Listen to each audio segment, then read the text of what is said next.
Liwat na pigdarakan ako Bicol Party List ang medical mission sa Tabaco City. Kasubagong aga, ginibo naman ini sa Barangay Buonot, Tabaco City. Kabali sa ginatos na benepisyaryo, ang umakio na si Richard Rico kan purok 5 kan nasabing barangay. Istorya niya, kan maaraman niya ang medical mission dahil na siya nagduwa-duwa pang magpa-check up.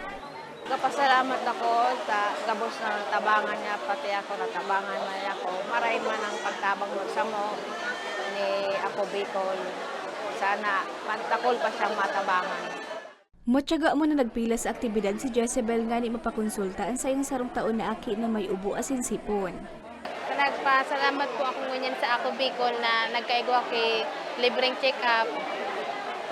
Na dahil na kami maparayo, mapacheck up pa kung saan, mahanap pa kami. Kaya nakulang pasalamat po sa ako Bicol. Sigun sa partido, pigtutuyo ng gadindaan mga ferang barangay nga ni matabangan ang mga Bicolanong may pangaipong medikal alagad darakan pagtios, pigbabali wala na sinaan kamatean.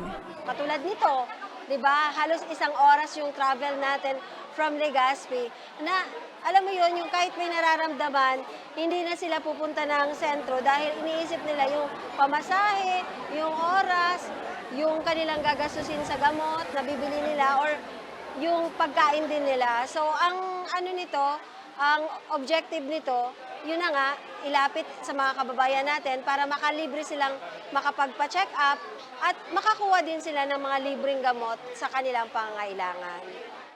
Padagos man na nakakatabang kang partido sa pagtaong serbisyo ang PNP Bicol, asin ang Bicol Regional Hospital and Medical Center o BRHMC. Mientras tanto, pera sa mga serbisyong naresibikan mga residente ang libreng check-up, libreng vitamin sa sinbulong, libreng masahe, igwa pa na pagkaon para sa mga pasyente. Para sa mga baratang tatak Bicol, Regine Boy.